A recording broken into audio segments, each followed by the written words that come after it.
Hello, fellow nerds. I am here with very special guest, author Ria Wilde.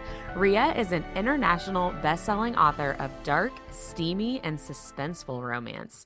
She currently resides in the UK, where getting lost in her books and plotting the next best way to break some hearts is a daily occurrence. A lover of all things steamy and sinful, she also has a big soft spot for small-town romances and cowboys, but morally gray will forever be her favorite color.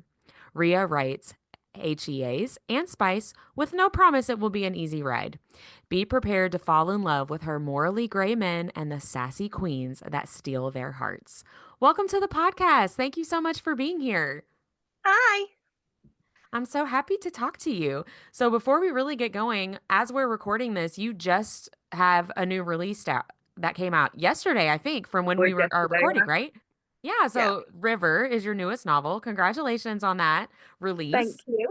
Tell us a little bit about this. This is a standalone romance, isn't it? It is. So it's a book I've actually been wanting to write for the last 2 years. So River's character came to me 2 years ago, but I just couldn't figure out his story. I Mm. had like these little bits and pieces that I wanted to put in, but no solid piece. Um, and I introduced his character in another book. And it literally just spiraled from there, and his whole story just like fell into my head.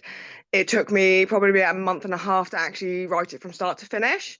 Um, and I cried probably 4 or 5 times writing Oh it, and no. then cried even worse when I was editing it. Oh, It's like one of those books that's it means a lot to me. yeah. But it's completely different to all of my other stuff. Like it's not mafia.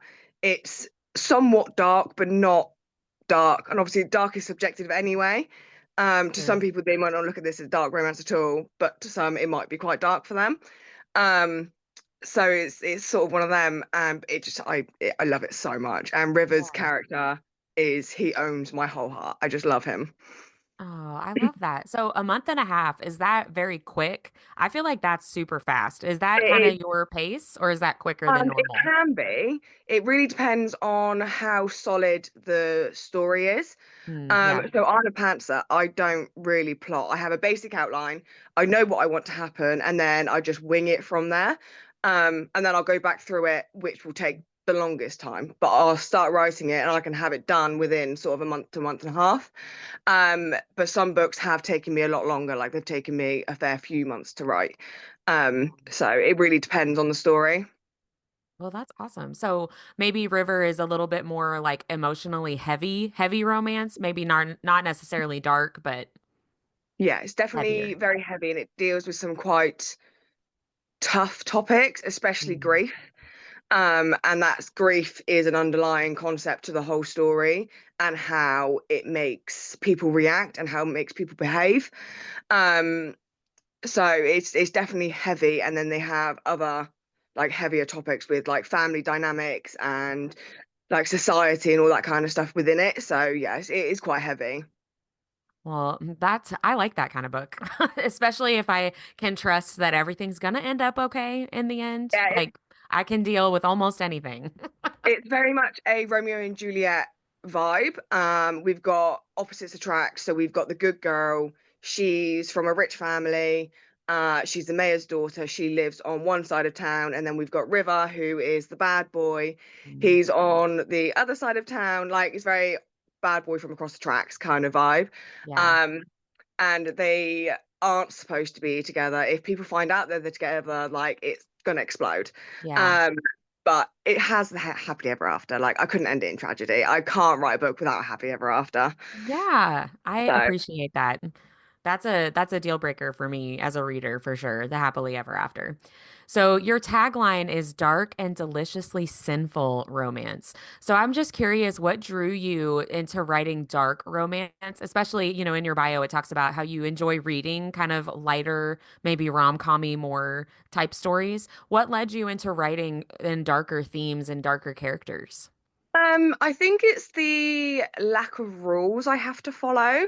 I do obviously like to read my darker romances. I just have this real soft spot for the lighter stuff. Yeah. I just like the burn it to the ground. I will kill everyone who dares to touch her or even look at her wrong. I like the lack of rules that go around that and being able to make my characters err on the side of, good and bad. Mm, I've always been drawn to a villain character anyway because I like their stories. I like their like how they became like the bad guy. And I just, yeah, I think this is a tall, dark, and handsome kind of vibe. I've always been drawn to that, and I just find writing it a lot easier than the mm. lighter stuff. Now, I have dabbled in lighter romances. I was the Raven Peak Bay series, a small town romance, that was supposed to be light and ended up dark anyway. So like I You just just found that can't help yourself. I can't stop myself. They always end up dark. It's the same with River. It was supposed to be on the lighter side and it ended up quite heavy anyway. So Yeah, well, whatever story comes to you, whatever the characters tell you where you need to go, you got to just follow that story. Is there a specific book or author or even trope that inspired you to become a writer?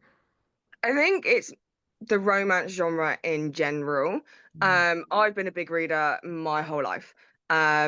I obviously started on YA fantasies and urban fantasy and sort of paranormal romances when I was younger. And it was my escape all through my yeah. teenage years. And I loved how writers could give people that.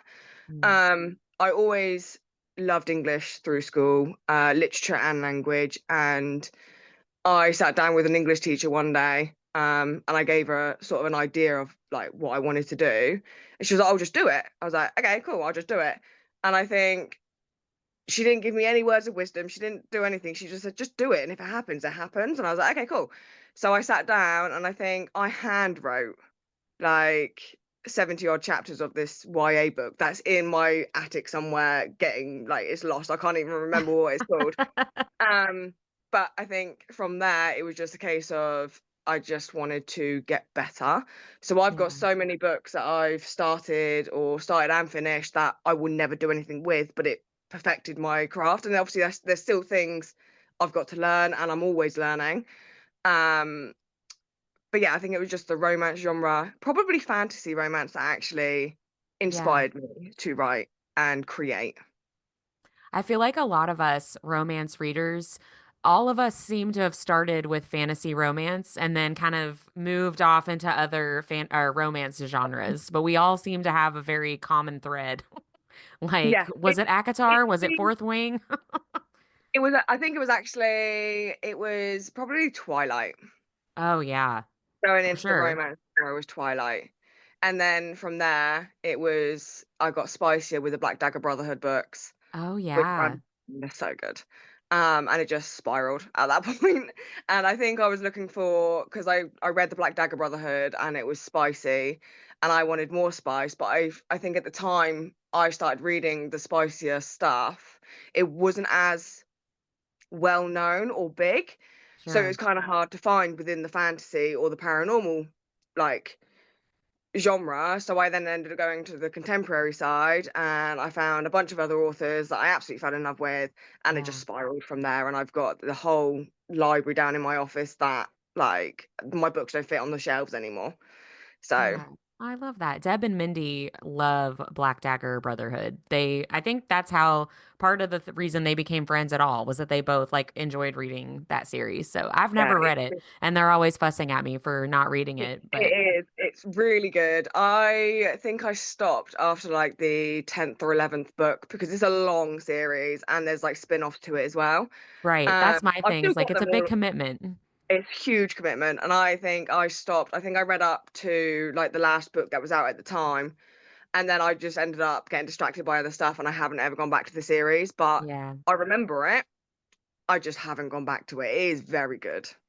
It's like an embarrassment of riches with all the good books that we have available to us. I have all these books I want to read eventually, but Hmm. there's just too many to get to all of them, you know? Exactly. And then Yeah, you get distracted by something else, and you're just like, "I'll come exactly. back Yeah. to it," and then you never come back to it. Yeah, exactly. Like, oh, everybody's posting about this book. I need to do that one now. Like that's what I'm FOMO. doing with Lights It's Out right now. FOMO. You get the fear of missing out, and then you have to read it. So. Exactly. Yeah.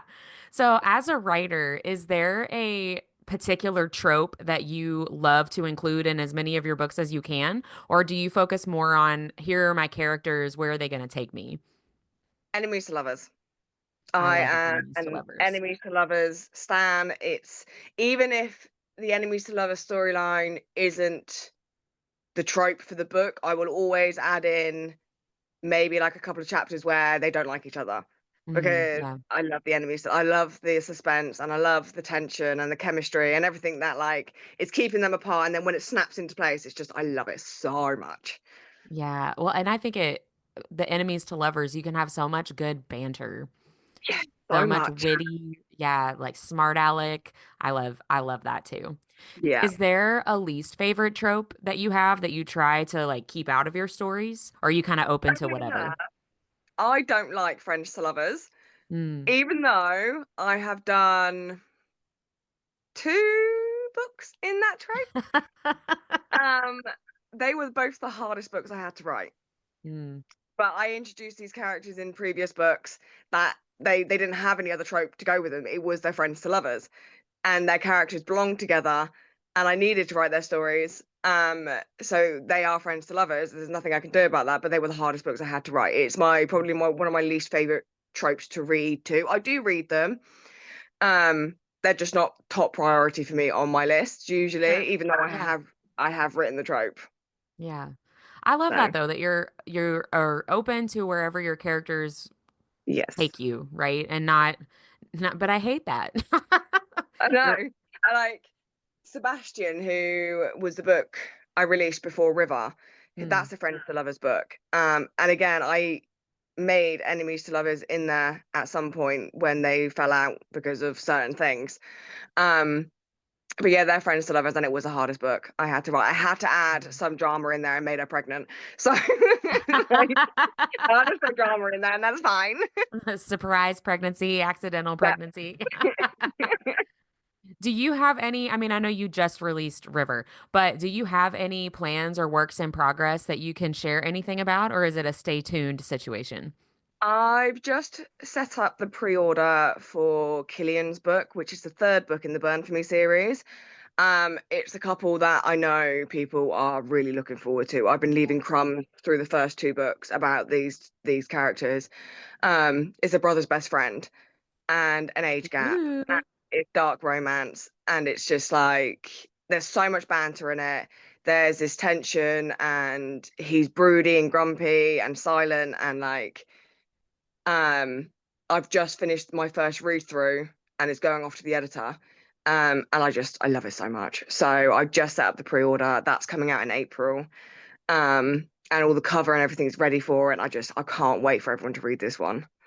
I love those tropes. I love an age gap and a brother's best friend, that forbidden romance. I love that. I You might said, have added in a trope that some people don't like and some people love. And I yeah. might have twisted it slightly because it happens later on in the book.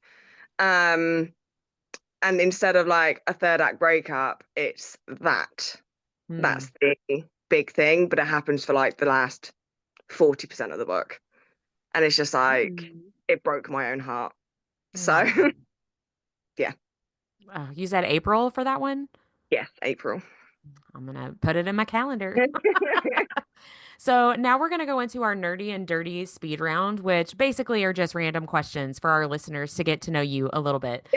So here we go. If you could only keep three apps on your phone, which ones would you pick? Instagram, Mm. TikTok, and Canva. Oh, Canva's a big one. Is that Yeah. all like marketing related Yeah. choices? My Canva, however, I use for designing everything I do. So I do all of my own graphics and I do all my own covers and everything like that. That's Um, awesome. and I will spend hours during the day just creating graphics that I can just post throughout the next month. Yeah. I've also used it to create covers that I have no plan to use for the next 3 years. So I've got this whole Wow. stash of covers that I can't use yet. So, but Yeah. it's like one of those things that I love to do when I'm not writing. Yeah, that's awesome. So, if you had to choose between a mafia romance and billionaire romance as a reader, which one would you choose? Mafia. Would your answer change as a writer, or would you still choose Mafia? I'd still choose Mafia. I It's a love a good one. billionaire romance. I like it if they're like obviously a mafia romance and a billionaire romance. Obviously, mafia guys are rich anyway, so I get both Right? anyway. So it's fine. Best of both worlds. Yeah. Exactly. Who is your celebrity crush or fictional character if you don't have a celebrity crush? I do have a celebrity one. The current one is Glenn Powell because I Mm, just watched Sisters. So I like that's him my too. current. He's just so yummy. He So is. Yeah, I love him too. Deb and Mindy don't like get it with Glenn oh, he's Powell, just but I he's like just so him. nice to look at. I I agree.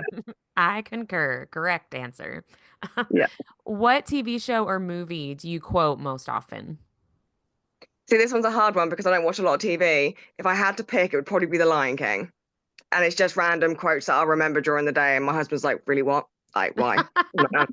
Why not?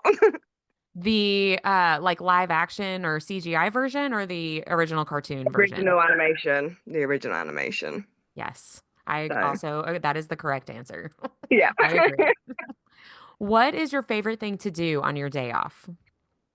Read mostly. I don't do enough of it. I'm always writing and I don't read whilst I'm actively working on something. So if I've got a day off and I know I'm not working on anything, I will read and I will read from the moment I wake up until the moment I go to sleep. And if it's not that, I'm usually designing or drawing. So I can't imagine that you've had many days off lately since you just released one book and are about to send another one to the editor. So, actually, I try to work like 2 books ahead of myself. yeah. So I managed to take 2 weeks off over Christmas Oh, because that's great. I finished Killian's book at the end of November, and I chose not to touch it for all of December. I was just working on like material and graphics and marketing material for River ahead of like January's release. Yeah. Um, so the first week of January was me going through the book and rereading it and changing things and adding things and then getting it ready to go to the editor, Yeah. which is also really good because it gives me time to forget what I've done.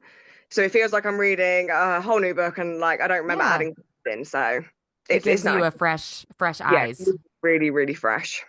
Yeah, that's great. That's a really good way to do it. I know you said Yeah, you're a pantser when it comes to writing, but that sounds very like organized. I Way more am a than I fan. would be. I am definitely a fan. So when it comes to writing with like the plot, I have a basic outline and then I wing it. And I might get about halfway through the book and I might get stuck and then I'll just like bullet point what I want to happen and it Yeah. makes my life a little bit easier. But this actually happened because I wrote a book really quickly, like a year ago, which got me ahead of my schedule. So I was able to write 2 books ahead of myself. That's Um, awesome. so I just have them sat there and it means I don't have to panic about getting everything ready last minute. Yeah. Yeah. Well done, past you. You did it. I know. If you could switch lives with one of the characters for a day, one of your characters for a day, who would you choose? Probably Marley because I love River. Mm. So he just like he owns me. He's like this cocky, but he's down to earth and he drives a really nice car. And he does a door lean. He does a door lean, and that's just like just yeah, he owns me. So I'd probably want to be Marley right now. Well, there you go. What is your number one comfort read? I have a couple, but the one that comes to mind is Dirty Like Me by Jane Diamond. I've read Okay. that book 4 or 5 times. It's a rock star romance, fake dating romance, and Oh, it's that's a just good one. it's so good.